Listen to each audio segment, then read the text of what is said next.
পণ্যে শুল্ক কমানোর উপহার নিয়ে বাংলাদেশ সময় সকালে হোয়াইট হাউসের ওভাল অফিসে বন্ধু ট্রাম্পের সঙ্গে বৈঠক করেছেন ভারতের প্রধানমন্ত্রী নরেন্দ্র মোদী। জানা গেছে, ডোনাল্ড ট্রাম্প দ্বিতীয় মেয়াদে যুক্তরাষ্ট্রের প্রেসিডেন্টের দায়িত্ব নেওয়ার পর প্রথমবারের মতো দুই রাষ্ট্রপ্রধানের এই বৈঠকে বাণিজ্য, প্রতিরক্ষা, জ্বালানি সহ আরো কিছু গুরুত্বপূর্ণ ইস্যুতে মতৈক্য হয়েছে। তবে এ সময় দুজনেই সংখ্যালঘু অধিকার ও মানবাধিকার নিয়ে আলোচনা এড়িয়ে গেছেন। এছাড়া বাংলাদেশের রাজনৈতিক পট পরিবর্তনে বাইডেন প্রশাসনের সময় মার্কিন ডিপ স্টেটের জড়িত থাকার অভিযোগ প্রসঙ্গে এক ভারতীয় সাংবাদিকের প্রশ্নের জবাবে ট্রাম্প বলেছেন, শেখ হাসিনার সরকার পতনে তাদের কোনো ভূমিকা নেই। বলেছেন, এই বিষয়ে ভারতের প্রধানমন্ত্রী বহুদিন ধরে কাজ করছেন, তাই বাংলাদেশের ইস্যুটি পুরোপুরি মোদির উপর ছেড়ে দিয়েছেন তিনি। ট্রাম্পের এই কথার পর মোদি উত্তর দিতে শুরু করেন, তবে তিনি বাংলাদেশ নিয়ে কোনো কথা বলেননি। অবশ্য পরে ভারতের পররাষ্ট্র সচিব বিক্রম মিস্ত্রি বলেছেন, ট্রাম্প মোদি বৈঠকে বাংলাদেশ নিয়ে আলোচনা হয়েছে, যেখানে মোদি বাংলাদেশের সাম্প্রতিক ঘটনাবলী সম্পর্কে তার উদ্বেগের কথা জানিয়েছেন।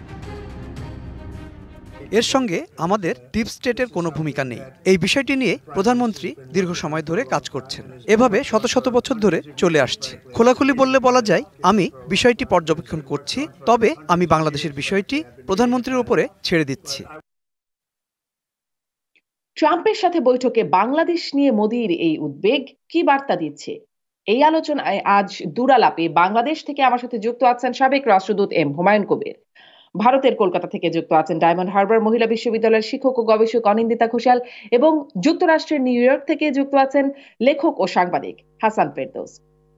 স্বাগত জানাচ্ছি আপনাদের তিনজনকেই আজকের দুরালাপে। আমি যেটি নিয়ে বাংলাদেশে বেশ আলোচনা হচ্ছেই, সামাজিক যোগাযোগ মাধ্যমে এটি নিয়ে এটি মনে সম্ভবত সবচেয়ে আলোচিত হয়ে উঠছে এখন, যে বাংলাদেশের মানে ভারতের প্রধানমন্ত্রী এবং যুক্তরাষ্ট্রের প্রেসিডেন্টের মধ্যে কি বৈঠক হলো, সেখানে বাংলাদেশ ইস্যু কি আসলো। জনাব হাসান ফেরদৌস, আপনার কাছ থেকে একটু শুরু করি সেই সংবাদ সম্মেলনে সাংবাদিকের প্রশ্ন এবং তার উত্তরে ট্রাম্পের যে বক্তব্য বা যে উত্তর, সেটিকে আসলে কিভাবে ব্যাখ্যা করছেন? প্রশ্ন করা হলো ডিপ স্টেট সম্পর্কে, যুক্তরাষ্ট্রের ডিপ স্টেটের ভূমিকা কি বাংলাদেশের সরকার পতনের পেছনে, এবং বাংলাদেশ সম্পর্কে অবস্থান কি। তার প্রেক্ষিতে যে উত্তর আসলো আপনার কাছ থেকে যদি শুনি, তিনি যেটি বলছেন, I leave Bangladesh to the prime minister, এটি নানা রকম অর্থ করা হচ্ছে, মানে অন্তত দু রকমের অর্থ হচ্ছে। আপনি যদি একটু আপনার মতো করে ব্যাখ্যা করেন। অনেক ধন্যবাদ হুমায়ুন ভাই, দেখা দেখে ভালো লাগছে। আবার অনেক দিতা শুভেচ্ছা, প্রথমবারের মধ্যে দেখা হচ্ছে। পুরো ব্যাপারটা মাথায় রাখতে হবে কি ঘটেছে। দুটো প্রশ্ন ছিল। প্রথম প্রশ্ন ছিল সাউথ এশিয়াতে ইসলামিক টেরোরিজমের উত্থান নিয়ে, এবং সেখানে ট্রাম্প বলেছেন যে আমরা মানে ভারত বা এবং যুক্তরাষ্ট্র দুজনেই একসাথে কাজ করব টেরোরিজমের বিরুদ্ধে। পরবর্তীতে যে প্রশ্নটা ওঠে ওভাল অফিসে, ট্রাম্প সাহেব তো সবসময় গুছিয়ে কথা বলেন না, তার মতো করে কথা বলেন। প্রশ্নটা কিন্তু কনটেক্সটে ছিল বাংলাদেশে ইউনূস সরকার এবং ইউনূস সরকারের সাথে মিলিটেন্টদের সংযোগের ব্যাপারে। যখন ট্রাম্প বললেন যে আমি ডিপ স্টেট নেই আর বাকিটা ছেড়ে দিচ্ছি ভারত মোদির উপরে, এবং তিনি ৬০০ বছর ধরে নিয়ে কাজ করছেন, তিনি মূলত বলেছেন অন টেরোরিজম তিনি মূল কথা বলেছেন যে ভারত দীর্ঘদিন থেকে টেরোরিজম নিয়ে কাজ করছে, তিনি এই ব্যাপারে অভ্যস্ত, লেট হিম হ্যান্ডেল দিস। এর দুটো সিগনিফিকেন্স। প্রথম কথা, বাংলাদেশ প্রশ্নটা এই আলোচনায় একটা ফুটনোট ছিল। যতটা আপনারা পত্রপত্রিকায়, ঢাকা টেলিভিশনে দেখছি আমরা এই নিয়ে কথা হচ্ছে, অতটা গুরুত্বপূর্ণ ছিল না। এই সামিটের মূল ফোকাসে ছিল ভারত যুক্তরাষ্ট্র defence cooperation, mainly to counter চায়নাকে কি করে দীর্ঘমেয়াদী অর্থে কাউন্টার করা যায় সেই বিষয়ে কথা হয়েছে, পুশ করা হয়েছে বাংলাদেশ বিষয়টা। ডেফিনেটলি মূলত আমি শুনে থাকেন প্রশ্নটা ভারতীয় মিডিয়া দীর্ঘদিন থেকে, মানে আমাদের ইউনূস সাহেবের উত্থানের সময় থেকে ভারতীয় মিডিয়া একটা ন্যারেটিভ তৈরি করেছে যে বাংলাদেশ গোল্লায় গেছে, বাংলাদেশে ইসলামী মিলিটেন্সি গ্রো করছে, ইউনূস সাহেবের নেতৃত্বে আইসিস এসে পড়লো বলে এই ন্যারেটিভটা খুব চাউর হয়েছে ভারতীয় মিডিয়াতে, বিশেষ করে সোশ্যাল মিডিয়াতে এবং টেলিভিশনে। তো ওই প্রশ্নকর্তা মোটামুটি ওই আওয়াজেই তিনি প্রশ্নটা করেছিলেন। ট্রাম্পের উত্তর থেকে স্পষ্ট যে মার্কিন যুক্তরাষ্ট্র ভারতকে মনে করে দক্ষিণ এশিয়ায় মার্কিন ফরেন পলিসি ইমপ্লিমেন্ট করবার লোকাল এজেন্ট হচ্ছে ভারতের মাধ্যমেই মার্কিন যুক্তরাষ্ট্রের স্বার্থ সংরক্ষিত হবে। আমি এর আগে অনেকবার বলেছি কথাটা, আবারও বলি আমি, ভারতের সাথে মার্কিন সম্পর্কটা স্ট্র্যাটেজিক বা কৌশলগত। মানেটা কি? দীর্ঘমেয়াদী। সরকার কে আসলো কে গেল তার উপর নির্ভর করে না কিন্তু সম্পর্কের ভিতটা। যদি আগামীকাল মোদী সরকার চলে যায়, নতুন সরকার আসে, তাহলেও কিন্তু ভারতের সাথে আমেরিকা এই যে কৌশলগত সম্পর্ক, এখন যেরকম দেখছি আমরা 2030 সাল নাগাদ নতুন ডিফেন্স ট্রিটি হচ্ছে, এই সম্পর্কটা অব্যাহত থাকবে, কারণ এরা একে অপরের স্বার্থকে কমপ্লিমেন্ট করে। কেমন? এবং আমি যেটা আগে বললাম, মূল লক্ষ্য কিভাবে এই অঞ্চলে চীনের আগ্রাসন ঠেকানো যায়। বাংলাদেশ কনটেক্সটে এসছে কারণ আহ, যুক্তরাষ্ট্র এবং বাংলাদেশ, যুক্তরাষ্ট্র ভারত বাংলাদেশ প্রশ্নে দুটি প্রশ্নে কিন্তু একমত পোষণ করে। তাদের স্বার্থটা কি বাংলাদেশে? এক হচ্ছে চীনকে ঠেকানো, আর 2 নম্বর হচ্ছে ইসলামিক মিলিটেন্টসকে আটকানো। এই দুই ক্ষেত্রেই বাংলাদেশ, ভারত এবং যুক্তরাষ্ট্র অভিন্ন মত পোষণ করে এবং তারা একসাথে কাজ করতে আগ্রহী। সেটাই এই আলোচনায় প্রকাশিত হয়েছে। জি, হাসান ফেরদৌস, আপনাকে ধন্যবাদ। অনিন্দিতা ঘোষাল, আপনি কি বুঝলেন? আপনার ব্যাখ্যাটা একটু শুনতে চাই। ধন্যবাদ শারমিন এই প্রশ্নটা জিজ্ঞেস করার জন্য। আসলে ভারতের পরিপ্রেক্ষিত থেকে যদি দেখা হয় যে আমি যেহেতু পশ্চিমবঙ্গে বসবাস করি, যে আমার প্রথম যে জিনিসটা বলা সেটা হচ্ছে যে বাংলাদেশ নিয়ে কিন্তু আসলে সারা ভারতবর্ষের লোক যে খুব অ্যাওয়্যার বা খুব ইন্টারেস্টেড মানে প্রথম যে বিষয় সেটা হচ্ছে যে বাংলাদেশ নিয়ে আসলে বেশি কথা হচ্ছে বা বেশি হচ্ছে কি আলোচনা হচ্ছে পশ্চিমবঙ্গ। আর একটা গুরুত্বপূর্ণ জিনিস সেটা হচ্ছে যে দিল্লি কেন্দ্রিক একটা কিন্তু বাংলাদেশ নিয়ে আলোচনা হয়।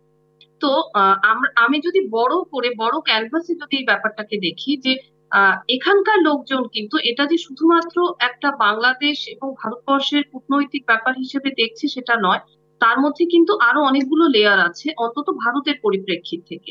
তো এটা একটু মানে আমাদের মনে রাখতে হবে বা মাথায় রাখতে হবে।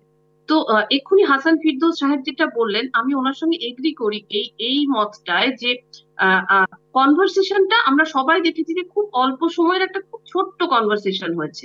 কিন্তু মুশকিল হচ্ছে যে আমাদের দুদেশের মিডিয়ায় এটাকে কিন্তু ইন্টারপ্রেট করছে নিজেদের মতো করে, বা নিজেদের যে আদর্শবাদের যে পরিপ্রেক্ষিত আছে সেই পরিপ্রেক্ষিত থেকে যেই যেই আর্গুমেন্ট গুলোকে ফিট ইন করে সেই ফিট ইন থেকে কিন্তু আসলে লোকে ব্যাপারটাকে দেখছে। কারণ আমি ধরুন ভারতের মিডিয়ার যে খবরগুলো দেখছিলাম সেটার মধ্যেও কিন্তু আমি দেখছি যে তার মধ্যেও একটা কিন্তু মানে মতের ভিন্নতা আছে। ধরুন যারা হিন্দুত্ববাদী তারা যেভাবে এটাকে ইন্টারপ্রেট করছে, যারা বামপন্থী তারা কিন্তু এটাকে ওইভাবে ইন্টারপ্রেট করছে না। তো আমার মানে যেটা মনে হয় আমি যেহেতু ইতিহাসের শিক্ষক বা ইতিহাসের গবেষক, তো আমরা যদি বড় পার্সপেক্টিভে এটাকে যদি দেখি এই ঘটনাটাকে, আমার দুটো জিনিস পরিষ্কার মনে হচ্ছে। এক, মনে হচ্ছে যে ভারত মানে ভারতীয় যিনি প্রশ্ন করেছিলেন তার অ্যাকসেন্ট শুনে আমার মনে হচ্ছে ভারতীয় এবং হয়তো বাঙালি। এক হচ্ছে গিয়ে মানে উনি কিন্তু শুনতে চাইছিলেন যে এই যে এত এত কনস্পিরেসি থিওরি আমরা এতগুলো মাস ধরে শুনেছি যে আমেরিকা এই রোল প্লে করেছে, বাংলাদেশে এটা হয়েছে বা ভারতবর্ষ ওইটা করছে। আমি আজকে একটা খবরে শুনছিলাম যে ভারত নাকি এখন মিলিটারিও আগ্রাসনও করতে পারে। তো আমার কিন্তু মনে হয় যে ধরুন আমি তো দেশভাগ নিয়ে কাজ করেছি, তো দেশভাগ নিয়ে আমরা যখন গবেষণা করি আমরা একটা বড় জিনিস কিন্তু পড়াই, সেটা হচ্ছে যে দেশভাগের সময় গুজবের ভূমিকা।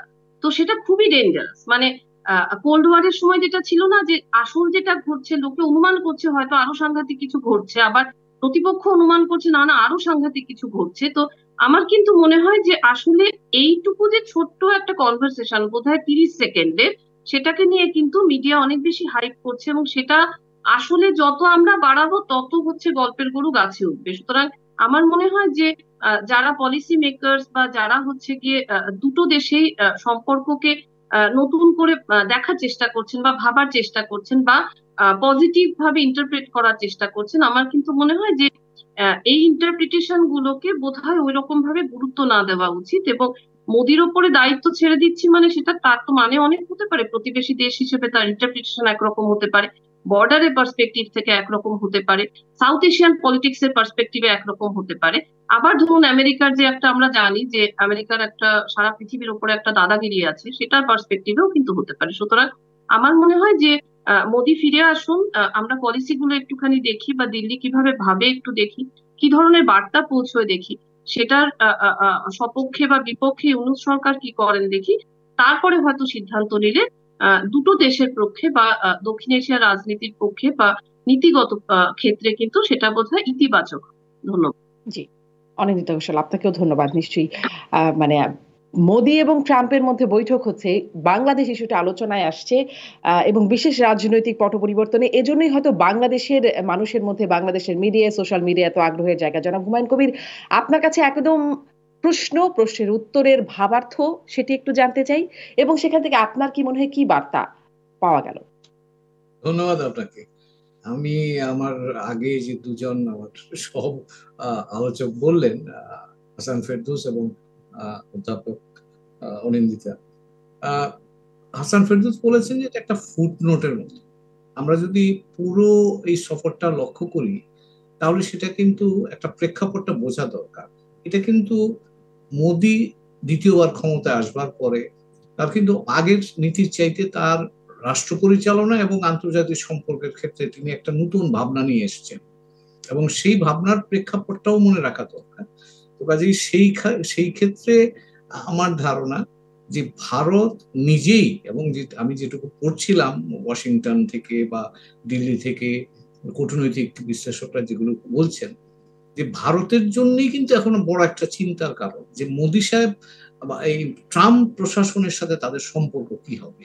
যেমন ব্লুমবার্গ, যেটা খুব একটা আমি বলবো যে গুরুত্বপূর্ণ সংবাদ সংস্থা, তারা কিন্তু বলছে যে ভারত ইতিমধ্যেই এই ট্যারিফের ক্ষেত্রে শুরুতে একটা বেশ ভালো কনসেশনের ডালা নিয়ে গেছে ট্রাম্প প্রশাসনকে সন্তুষ্ট করবার জন্য, কিন্তু ওখান থেকে তারা এখন টু ডু লিস্ট নিয়ে ফেরত এসছে। ট্রাম্প প্রশাসন বলে দিয়েছে ভালো তোমরা করছো, আমরা এটা দেখলাম, কিন্তু এতে তো হচ্ছে না, আর একটু করতে হবে।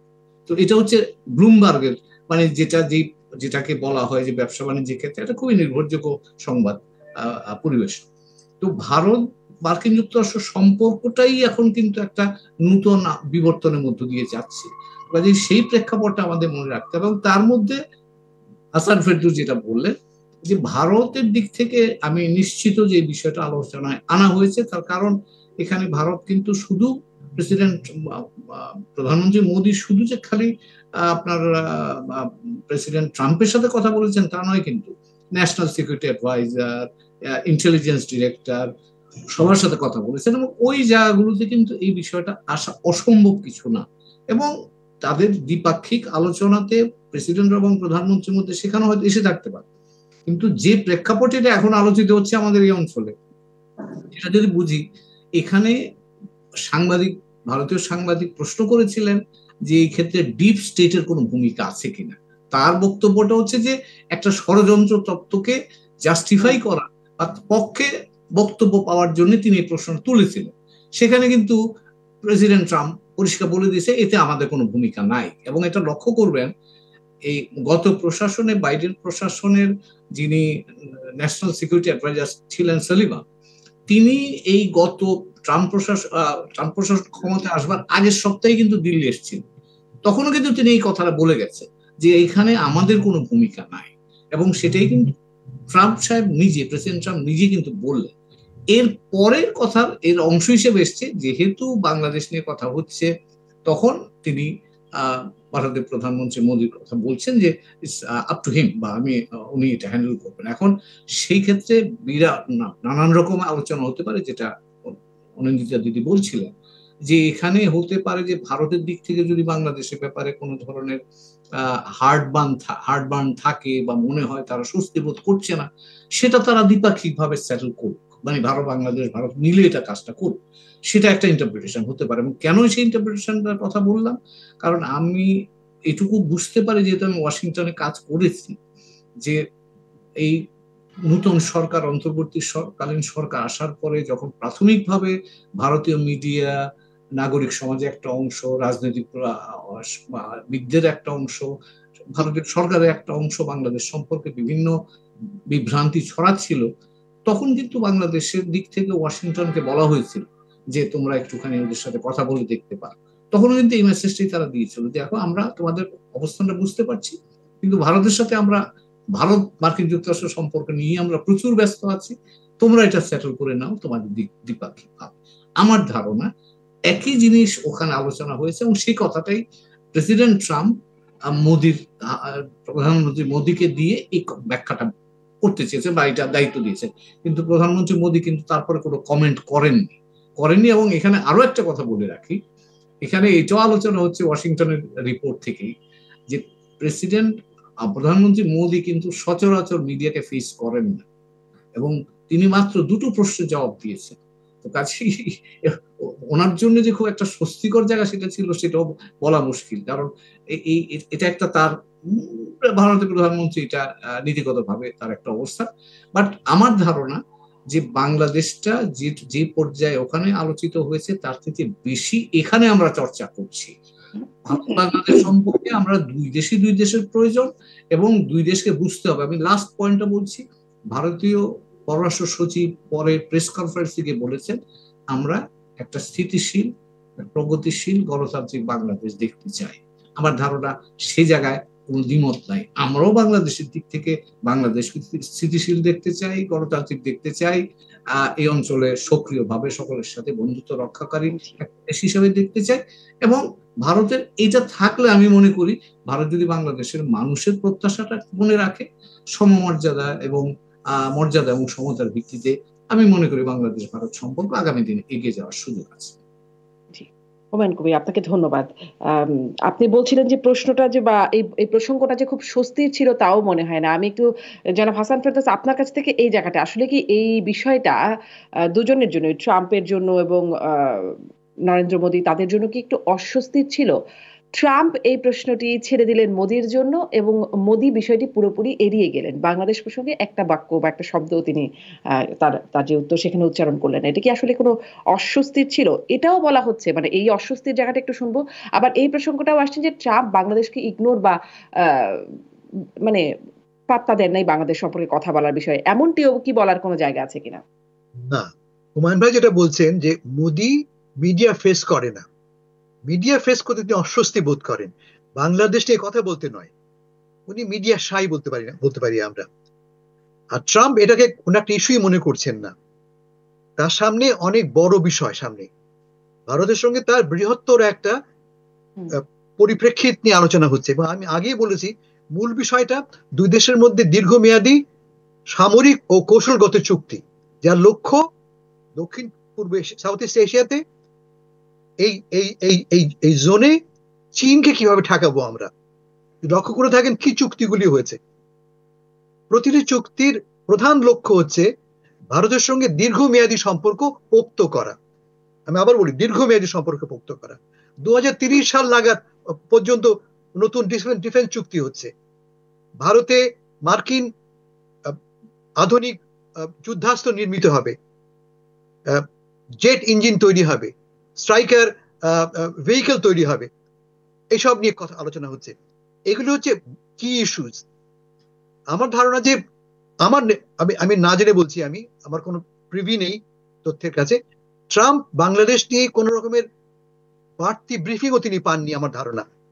যদিও স্পষ্ট করে বলা ভালো যে কোন পক্ষ থেকে স্টেট ডিপার্টমেন্টকে, হোয়াইট হাউসকে দীর্ঘদিন থেকে লবি করা হচ্ছে বাংলাদেশ প্রশ্নে, বিশেষ করে প্রবাসী বাংলাদেশিরা এবং প্রবাসী ভারতীয়রা। মাথায় রাখতে হবে যে এই মুহূর্তে ক্যাবিনেটে একজন সদস্য এসছেন, তার নাম তুলসী গ্যাবার্ড। ধর্মে তিনি হিন্দু, যদিও তিনি আমেরিকান, শ্বেতকায় আমেরিকান। তুলসী গ্যাবার্ড অতিরিক্ত আগ্রহ নিয়েছেন বাংলাদেশ প্রশ্নে। লক্ষ্য করে থাকবেন যে প্রথম যে লোকটির সঙ্গে মিটিং করেছেন মোদি সাহেব, তিনি হচ্ছেন তুলসী গ্যাবার্ড। এবং তুলসী গ্যাবার্ডের মাধ্যমে যে একটি মাত্র টেক্সট এক্স বা আমাদের টুইটার টেক্সট পাঠিয়েছেন ডোনাল্ড ট্রাম্প সাহেব, সেটা কিন্তু মূলত তুলসী গ্যাবার্ডের মাধ্যমেই বিজেপি সমর্থিত ভারতীয়রা পয়সা দিয়ে, আমি আপনার বলছি ফান্ডিং দিয়ে, তখনও নির্বাচন শেষ হয়নি, ফান্ডিং দিয়ে এটা করার ব্যবস্থা করা হয়েছিল। ফলে Tulsi Gabbard is very important factor এই আলোচনার ক্ষেত্রে। আরো বলে রাখি, আমি গতকাল লম্বা অনেক লোক, অনেক বাঙালি, অনেক বাংলাদেশি এবং ভারতীয়রাও গেছে হোয়াইট হাউসে এবং লবি করবার জন্য গেছে, সাবমিটও করেছে একটা মেমোরেন্ডাম। কি মেমোরেন্ডাম সাবমিট করেছে? যে বাংলাদেশ ইসলামিক টেরোরিজম উত্থান হচ্ছে, ঠেকাও। এই একটি ন্যারেটিভ দেওয়ার চেষ্টা করছে দুই পক্ষই, যারা মানে হাসিনার মানে বিগত সরকারের সমর্থকেরা এবং বিজেপি সমর্থকেরা, আমেরিকা অবস্থানরত, স্বার্থ মিলে গেছে। এবং এর সঙ্গে তারা খানিকটা হলেও উৎসাহ পাচ্ছে তুলসী গ্যাবার্ড নামক নতুন মন্ত্রীর কাছ থেকে। তিনি ডিরেক্টর অফ ন্যাশনাল ইন্টেলিজেন্স, খুব ইম্পর্টেন্ট পোর্টফোলিও। 18টা এজেন্সি এখানে কাজ করে, তার তিনি প্রধান হয়েছেন। এবং আমি জানি যে অনেক বাংলাদেশি, ডেফিনেটলি ভারতীয় তো বটেই, যারা সরাসরি যোগাযোগ করতে পারেন তুলসী গ্যাবার্ডের সাথে, কথা বলতে পারেন। এবং আমি একটু আগে বললাম প্রথম মিটিং হয়েছে তার সাথে, এটা একটা ব্যাপার। 2 নম্বর মাথায় রাখতে হবে যে এই মিটিংটা হওয়ার আগে এবং পরে ন্যাশনাল সিকিউরিটি অ্যাডভাইজার ওয়ালস যিনি একসময় কিন্তু কংগ্রেসে ইন্ডিয়ান ককাসের চেয়ার ছিলেন তিনি। তার মানে তার সাথে ভারতের খুব ঘনিষ্ঠ যোগাযোগ আগে থেকেই ছিল। ফলে India has already an advantage. এই সরকার অলরেডি একটা, মানে এই ট্রাম্প প্রশাসনের সময় ভারত একটা অ্যাডভান্টেজেস পজিশনে আছে, এটা একটা ব্যাপার। আর একটা ব্যাপার খুব জরুরি মাথায় রাখা দরকার যে ট্রাম্পের সাথে মোদির একটা ব্যক্তিগত র্যাপর আছে। কিরকম? মনে থাকতে পারে আপনাদের 2018 সালে যখন মোদি আমেরিকা আসেন, তখন হিউস্টনে একটা বিশাল মিটিং হয়েছিল হাউডি মোদি বলে, যেখানে 50,000 ভারতীয় পাশে বসেছিলেন। ট্রাম্প সাহেব সম্বর্ধনা দিয়েছিলেন এবং ট্রাম্প সাহেব কমপ্লিটলি কি বলবো মুগ্ধ হয়েছিলেন যে এত লোক তাকে সম্বর্ধনা দিচ্ছে। 2 বছর পরে যখন আহমেদাবাদে মোদি স্টেডিয়ামে ট্রাম্প এলেন, দেখেন 1 লক্ষ লোকের সামনে তো কখনো ভাষণ দেননি ট্রাম্প সাহেব। ফলে তিনি মোদি কি জিনিস তখন বুঝতে পেরেছেন এবং খুবই ইমপ্রেস হয়েছেন। যারা আপনারা জানেন ট্রাম্প সাহেব খুব পছন্দ করেন কি মিডিয়া কভারেজ, আর কত লোক আমাকে রেসপন্ড করছে, কত লোক আমার মিটিং এ এলো, সবসময় কত লোক। বলে 1 লক্ষ লোক দেখে হি ওয়াজ ডিপলি ইমপ্রেস। এবং তখন থেকে তিনি মাই ফ্রেন্ড বলেই যাচ্ছেন। মোদি তার ফ্রেন্ড, মোদিও বলছে হ্যাঁ ট্রাম্প আমার ফ্রেন্ড। ফলে এদের মধ্যে একটা ব্যক্তিগত সখ্য রয়েছে। পাশাপাশি মাথায় রাখতে হবে যে ট্রাম্প এবং মোদির অন্য গুরুত্বপূর্ণ কমন গ্রাউন্ড হচ্ছে উভয় কর্তৃত্ববাদী। ট্রাম্প সাহেব পছন্দ করেন কাকে? শক্ত হাতে যারা দেশ চালায়, চীনের আমেরিকা, রাশিয়ার পুতিন, মনে করা যাক এই জাতীয় লোক তার তিনি মোদিও সেই তালিকায় পড়েন। ফলে তাদের মধ্যে একটা ব্যক্তিগত সম্পর্ক তৈরি হয়েছে। শেষ করছি আমি, এই পরিপ্রেক্ষিতে বাংলাদেশ একদম সেকেন্ডারি তাদের মধ্যে। কিন্তু পুশ করবার চেষ্টা হয়েছে, ঢোকানোর চেষ্টা করেছে বাইরের শক্তিরা। ট্রাম্প মোদি পুশ করবার যে চেষ্টা হচ্ছে, আমি একটা বিরতিতে যাব হাসান ফেরদৌস। জি, এই পুশ করবার চেষ্টার মধ্যে আমরা যে বিক্রম মিস্ত্রি ভারতের পররাষ্ট্র সচিব, তিনি আবার বলেছেন যে বৈঠকেও তাদের মধ্যে আলোচনা হয়েছে যেখানে বাংলাদেশ প্রসঙ্গে মোদি উদ্বেগের কথা জানিয়েছেন। এই প্রসঙ্গটিতে একটু পরের অংশে কথা বলবো এবং কথা বলবো আপনি বলছিলেন আরো কি ইস্যুজ নিয়ে কথা হয়েছে, আসলে কি ইস্যুজ, সেখানে কি ইস্যুজ ছিলেন সেই বিষয়গুলো নিয়েও একটু কথা বলবার চেষ্টা করবো বিরতির পর দুরালাপে।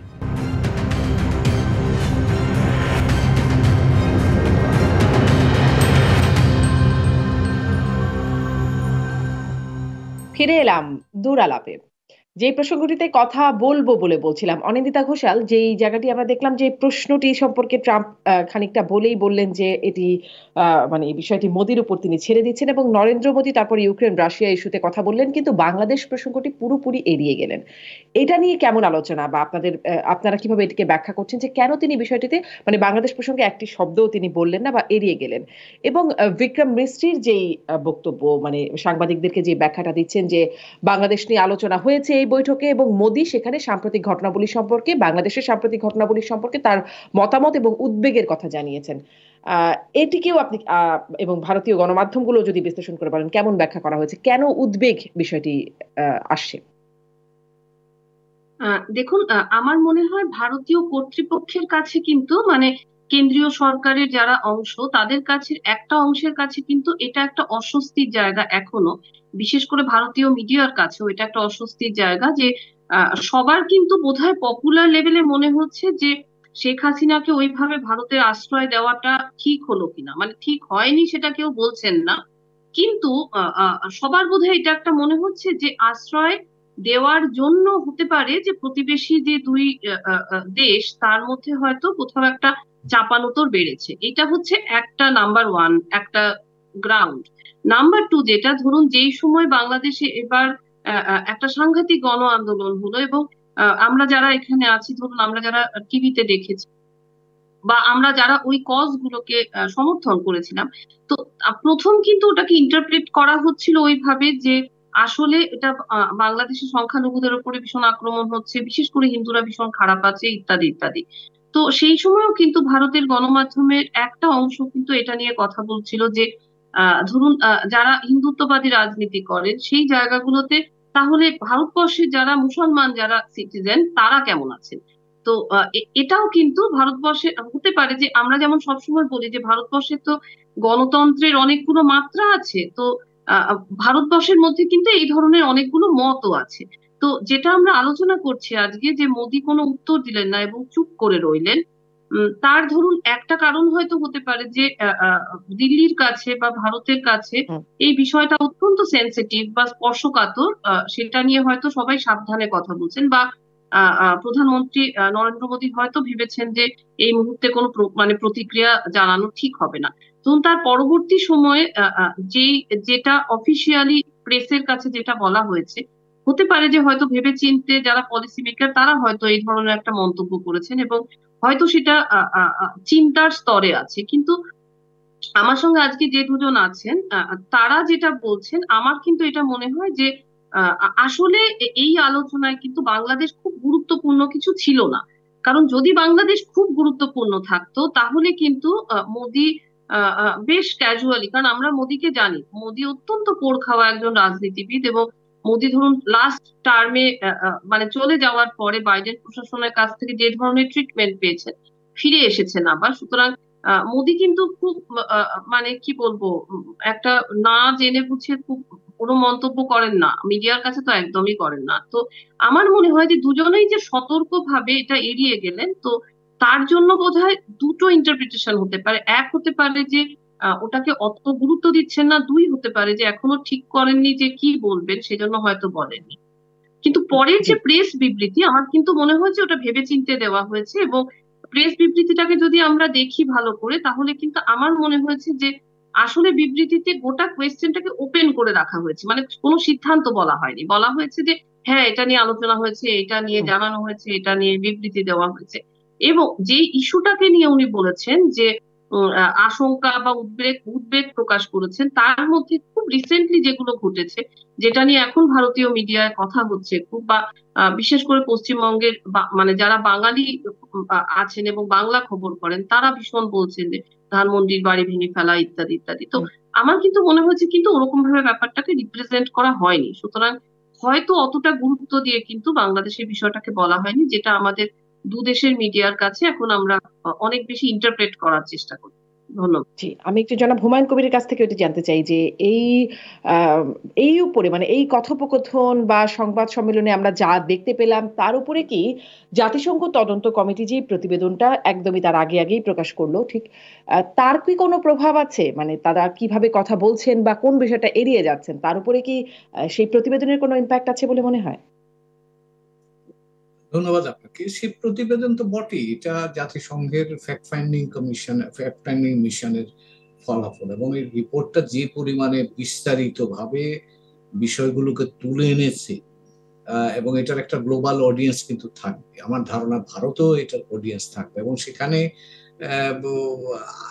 এই রিপোর্টে যদি বলেন যে একটা বেনিফিট পাওয়া গেছে, সেটা হচ্ছে কনস্পিরেসি থিওরি দিয়ে যেভাবে জিনিসটাকে ব্যাখ্যা করার চেষ্টা করা হয়েছিল বিভিন্ন ভাবে, এখন কিন্তু এটা পরিষ্কার যেটা একটা অপরাধ প্রবণতা বা অপরাধ ঘটাবার মানে পক্ষে বিপক্ষে এই ঘটনার প্রবাহের কারণেই শেষ পর্যন্ত এই আন্দোলনটা এই জায়গায় গেছে, এবং এটাকে দমাবার জন্য এমন ধরনের অপরাধমূলক কিছু কাজ করা হয়েছে। তার আগেও তারা গেছে, তারা সেই অনেক গত 15 বছর ধরে কিভাবে মানুষকে গুম করা হয়েছে, আটকে রাখা হয়েছে, আয়না ঘর ইত্যাদি, এগুলো সব কথাই তারা বলছে। তো কাজে এবং আন্দোলনের পরেও যে খানিকটা কিছু কিছু ঘটনা ঘটেছে সেটাও কিন্তু নিয়ে এসছে। তার অর্থ এই রিপোর্টটার বস্তুনিষ্ঠতা, এর গ্রহণযোগ্যতা প্রশ্নাতীত বলা যায়। তো কাজে এই গত পরশুদিন রিপোর্ট বেরিয়েছে, সেই প্রেক্ষাপটে নিশ্চয়ই এটার একটা প্রভাব থাকতেই পারে। এটা হলো একটা বিষয়।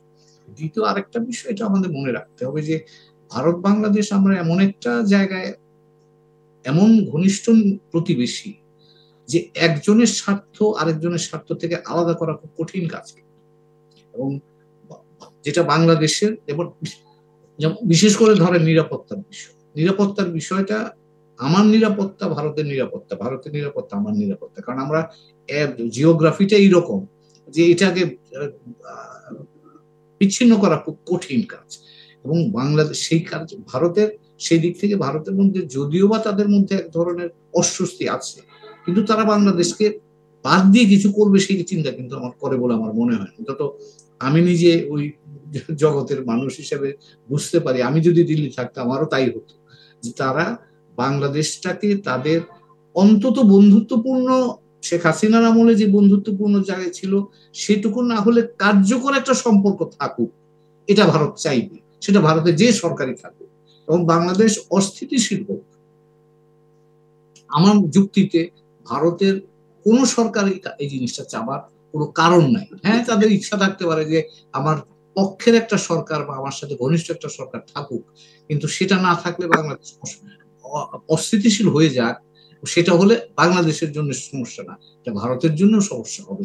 এই যুক্তি সঙ্গত আমার ধারণা এটুকু চিন্তা বা রেশনালিটি নীতি নির্ধারকের মধ্যে আছে।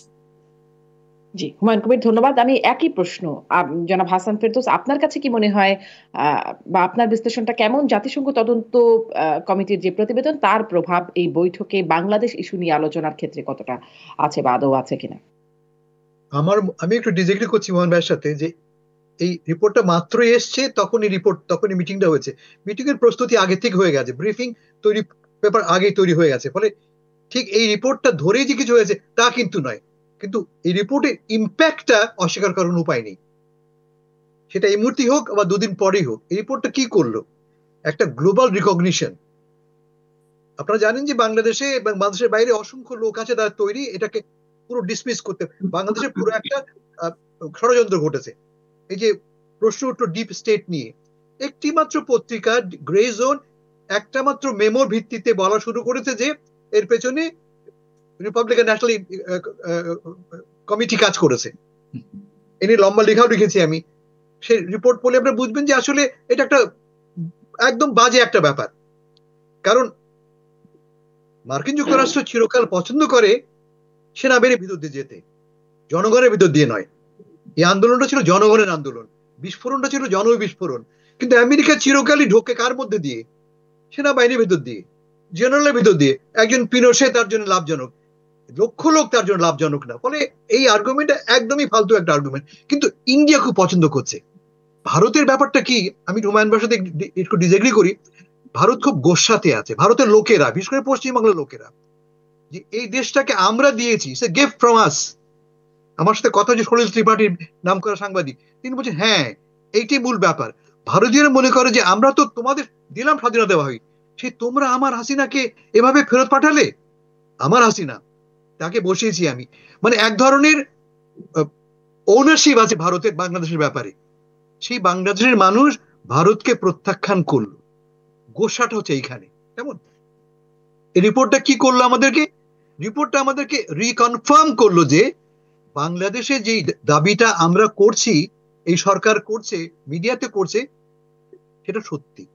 আর তা হচ্ছে এই যে গত 15 বছর এই হাসিনা সরকার একটা কঠিন কর্তৃত্ববাদী ব্যবস্থার মধ্যে দিয়ে গেছে, যেখানে সকল অপরাধকে জায়েজ করে নেওয়া হয়েছে। ফলে এই রিপোর্টটা এই প্রশাসন কোনোভাবে, মানে বলছি মার্কিন প্রশাসন, অগ্রাহ্য করতে পারবে না। এই মিটিং এ হয়েছে কিনা আনলাইকলি, কারণ মিটিংটা মাত্র হয়েছে। কিন্তু পরবর্তীতে যখনই কথা উঠবে বাংলাদেশ নিয়ে আমেরিকান ফরেন পলিসির বিভিন্ন মহলে, this will be a factor. জি, একটা বিরতি নিয়ে আসি। বিরতির পরে যে বিষয়টি জনাব হাসান ফেরদৌস আগের অংশে একটু বলছেন, আরো কি ইস্যুস গুলো, সেই ইস্যুস গুলো সম্পর্কে একটু জানবার চেষ্টা করব। কি কি আসলে মূল বিষয় বা উল্লেখযোগ্য বিষয় এই বৈঠকে আলোচিত হয়েছে। ফিরছি বিরতির পর দুরালাপে।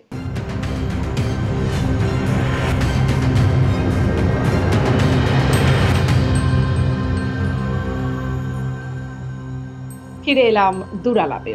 আমি যে প্রসঙ্গটিতে কথা বলছিলাম, বাংলাদেশ ইস্যুতে কথা হচ্ছিল, তা আসলে কতটা গুরুত্ব পেল, কি বার্তা এলো। আমি হুমায়ুন কবির এই অংশটাতে শুনতে চাই যে গুরুত্বপূর্ণ আর কি কি বিষয় ট্রাম্প মোদির বিষয় বৈঠকে আলোচিত হলো, সেই বিশ্লেষণটা একটু আপনাদের তিনজনের কাছ থেকে শুনতে চাইব। আমি একটু মানে এই বৈঠকটার আগের ঘটনা বলি। মোদি সাহেব যখন ওখানে উপস্থিত, তার সাথে মিটিং এর কয়েক ঘন্টা আগে প্রেসিডেন্ট ট্রাম্প রেসিপ্রোকাল ট্যারিফ বলে একটা পলিসি ঘোষণা করেছে।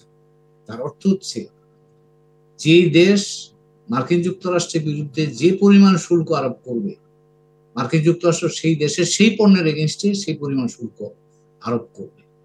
এবং সেটা কিন্তু এবার ভারতের এই প্রেসিডেন্ট ট্রাম্পের সাথে প্রধানমন্ত্রী মোদির মিটিংটার ভারতের দিক থেকে অন্যতম লক্ষ্য ছিল কিভাবে এই ট্রাম্প সাহেবের এই শুল্ক যুদ্ধ যেটা শুরু করছেন ওখান থেকে কিভাবে বেঁচে থাকা যায়।